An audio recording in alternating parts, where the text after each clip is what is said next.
திருச்சி நாடாளுமன்ற தொகுதியில் அடிப்படை பிரச்சனையாக உள்ள குடிநீர் தட்டுப்பாட்டை தீர்ப்பதே தனது முதல் இலக்கு என அக்கட்சியின் நாம் தமிழர் கட்சியின் வேட்பாளர் ஜல்லிக்கட்டு ராஜேஷ் தெரிவித்துள்ளார். இது தொடர்பாக அவருடன் நமது செய்தியாளர் நெப்போலியன் நடத்திய கலந்துரையாடலை தற்போது பார்க்கலாம்.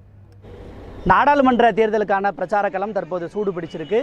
திருச்சி நாடாளுமன்ற தொகுதியில் நாம் தமிழர் கட்சியின் சார்பாக போட்டியிடக்கூடிய ஜல்லிக்கட்டு ராஜேஷ் அவர்கள் இணைப்பில் நம்மளோட இருக்கிறார். சார், நீங்கள் இந்த வேட்பாளராக அறிவிக்கப்பட்ட நாளில் இருந்து தொடர்ந்து பார்த்தீங்கன்னா மக்களை போய் சந்திக்கிறீங்க. இந்த திருச்சிங்கிறது ஒரு மாநகராட்சி இருக்கக்கூடிய மற்ற புதுக்கோட்டையோட கந்தர்வக்கோட்டை உள்ளிட்ட பெரிய ஒரு தொகுதி, நாடாளுமன்ற தொகுதி. அப்போ இங்கே இருக்கக்கூடிய பிரச்சனைகளை நீங்கள் எப்படி பார்க்குறீங்க? மக்கள் உங்களுக்கு எந்த அளவுக்கு வரவேற்பு கொடுக்குறாங்க? என்ன மாதிரியான சிக்கல்கள் இங்கே இருக்குது?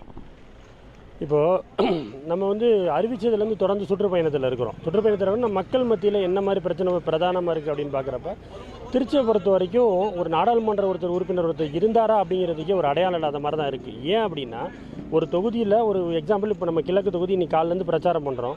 தொகுதியில் போய் மக்கள் சார்ந்த ஒரு பிரச்சனை கேட்குறப்ப அவங்க என்ன சொல்கிறாங்க அப்படின்னா, அவங்க தெருவில் பாதாள சாக்கடை பிரச்சனையே ஒரு பாராளுமன்ற உறுப்பினராக போட்டிட்டு என்கிட்ட சொல்கிறாங்கன்னா, ஸோ அந்த ஏரியாவில் ஒரு கவுன்சிலர் கூட வேலை செய்யலைன்றதான் இதில் நிதர்சன உண்மை. ஸோ அப்படி பார்த்தீங்க அப்படின்னு பார்த்தீங்கன்னா, அந்த பாராளுமன்ற உறுப்பினர் ஒருத்தர் இருந்தாரான்றதுக்கு எந்த விதமான அடையாளமும் இல்லை. நம்மளை பொறுத்த வரைக்கும் பிரச்சனைகள் ரொம்ப பெரிய பிரச்சனை என்ன பார்க்குறோம் அப்படின்னா, உயகொண்டான் வாய்க்கால் கிட்டத்தட்ட 13 கிலோமீட்டர் நீளம் கொண்ட அந்த உயகொண்டான் வாய்க்கால் இன்றைக்கி எப்படி இருக்குன்னு தெரியும். எந்த விதமான தூர்வாரப்படல, ஃபுல்லாக சாக்கடை கழிவுகள் கலந்துருச்சு.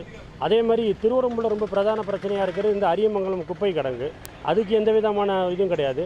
Ariyamangalam to Thuvakudi service road, அந்த பிரச்சனை ரொம்ப பெரிய பிரச்சனையாக இருக்குது.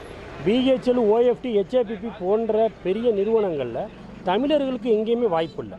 அது ரொம்ப முக்கியமான பிரச்சனை. எல்லாருமே சொல்கிறாங்க, அவங்க இருக்கிறது தமிழ்நாட்டில், பண்ணுறது பிழைக்கிறது இங்கே தமிழ்நாட்டில் தான், வரி நம்ம கட்டுக்கிறோம், ப்ளஸ் நம்மளோட நீரை பயன்படுத்துகிறாங்க, நம்மளோட மின்சாரத்தை பயன்படுத்துகிறாங்க.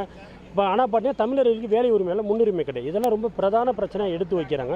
மக்கள் மத்தியில் பொறுத்த வரைக்கும் பிரச்சனைகள்ன்றது நிறையா இருக்குது. நம்ம இது மாதிரி ஒரு முக்கியமான பிரச்சனைகளை எடுத்து அதில் மக்கள் களத்தில் போயிருக்கிறோம்.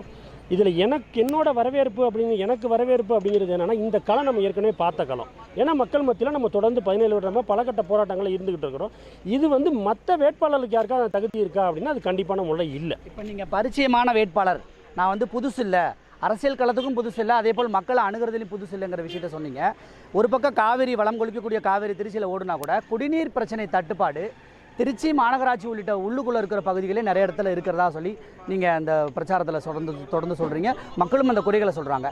ஸோ குடிநீர் தட்டுப்பாடுங்கிறது எந்தெந்த பகுதியில் சொல்கிறாங்க? மக்கள் உங்ககிட்ட அதை அணுகி என்ன மாதிரியான ஒரு கம்ப்ளைண்ட்டாக வைக்கிறாங்க? இல்லை, இப்போ குடிநீர் பிரச்சனை தான் ரொம்ப பிரதான பிரச்சனை. புதுக்கோட்டையில் பார்த்தீங்கன்னா 3 நாளைக்கு ஒரு தடவை தான் தண்ணியே வருது. அங்கே புதுக்கோட்டை தொகுதியை போய் நம்ம எங்கே கேன்வாசிங் போனாலும் எல்லாரும் சொல்கிற ஒரு பிரதான பிரச்சனை நீர் பிரச்சனை. அந்த காவேரி வைகை குண்டாறு இணைப்பு எவ்வளோ நாளாக கிடப்பில் கிடக்குது? அது ஏன் செய்ய மாட்டேங்கிறாங்க? நம்மளை பொறுத்த வரைக்கும் ஒரு மக்களுக்கு ஒரு பிரச்சனை அந்த மக்களை அந்த மக்கள் பிரச்சனையை தீர்க்கணும்னு எந்த அரசியல் கட்சியும் முன் வர மாட்டாங்க. ஏன்னா அவங்களுக்கு அரசியல் பண்ண முடியாது. எல்லா பிரச்சனைகளும் தொடர்ந்துக்கிட்டே இருக்கணும், அப்போ தான் அவங்க அரசியல் பண்ணிக்கிட்டே இருக்கலாம். அதனோட நிலை தான் நீடிக்குது. அந்த நிலையின் அடிப்படையில் தான் இந்த தண்ணீர் பிரச்சனை ரொம்ப பெரிய பிரதான பிரச்சனையாக போயிட்டு இருக்குது. இங்கே மாயனூர்லேருந்து பார்த்தீங்கன்னா இந்த இரட்டை மேட்டு கால்வாய் திட்டம்னு கால்வாயின்னு ஒன்று இருக்குது. அது மாயனூர்லேருந்து ஆரம்பித்து அப்படியே அந்தநல்லூர் ஒன்றியம் செங்கிப்பட்டி வரைக்கும் போகுது. அந்த அந்த கால்வாயோட நிலைமையை நேற்று போய் பார்த்தேன் ஓட்டு கேட்குறப்ப. அந்த கால்வாய் இருக்க தடமே தெரியாமல் ஆயிடுச்சு. அது எவ்வளோ கிராமங்களுக்கு நீராதாரம் தெரியுமா? அதெல்லாம் சேர்த்து வைக்கிறதுக்கோ அல்லது தூர்வாரம் பண்ணுறதுக்கோ எதுவுமே வேலை இல்லாமல் இருக்குது. ஸோ இது ரொம்ப பிரதான பிரச்சனை, இந்த நீராதார பிரச்சனைக்கு. இப்போ நம்ம இதில் நாடாளுமன்ற தொகுதிக்கு நாடாளுமன்ற உறுப்பினராக தேர்ந்தெடுக்கும் பட்சத்தில் இதில் மிக முக்கிய பிரச்சனைகளாக நம்ம இந்த நீராதார பிரச்சனையை சார்ட் அவுட் பண்ணணுன்றதில் நிறைய அதில் முக்கியத்துவம் கொடுத்து அதை நம்ம பார்க்குறோம். முதல் தலைமுறை வாக்காளர்கள், இளைஞர்கள், படிச்சிருக்கக்கூடிய பட்டதாரிகள், அவங்களுக்கு மத்தியில் எந்த அளவுக்கு உங்களுக்கு ஒரு வரவேற்பு இருக்குது? நான் ஜெயிக்க போகிறதே முதல்நிலை வாக்காளர் வச்சு ஜெயிக்கவே போகிறேன். ஏன்னா என்னோடய வெற்றி உறுதின்னு தான் நான் களத்தில் நிற்கிறேன், அது தெரியும். ஏன்னா உறுதி செய்யப்பட்ட வெற்றியாக ஏன் களத்துக்கு நான் வந்தேன் அப்படின்னா, களத்தில் யார் நின்னாலும் அதை பற்றி இல்லை. இன்றைக்கி வரும் மக்கள் ஒரு பெரிய மாற்றத்தை எதிர்நோக்கி நிற்கிறாங்க. அதில் யங்ஸ்டர்ஸ் ரொம்ப ஆவலாக எதிர்பார்த்துட்டு இருக்கிறாங்க. எங்கே போனாலும் வரவேற்பில் நான் எதிர்பார்த்ததுக்கு மேலே இருக்குது. நான் யங்ஸ்டர்ஸோட வாக்கில் தான் ஜெயிப்பேன்னு சொல்லியிருக்கேன். ஆனால் நேற்று நான் ஓட்டு கேட்ட பகுதியில் பொறுத்த வரைக்கும் எல்லாம் கிராமங்கள் சார்ந்த பகுதி. அனைத்து மக்களும் சொன்ன ஒரே வார்த்தை, இந்த தடவை மாற்று நாம் தமிழர் கட்சிக்கு தான் நாங்கள் ஓட்டு போடுறோம், சீமானுக்கு தான் ஓட்டு போடுறோன்னு சொல்லியிருக்கிறாங்க. ஸோ ஒரு மிகப்பெரிய வரவேற்பு மக்கள் மத்தியில் இருக்குது.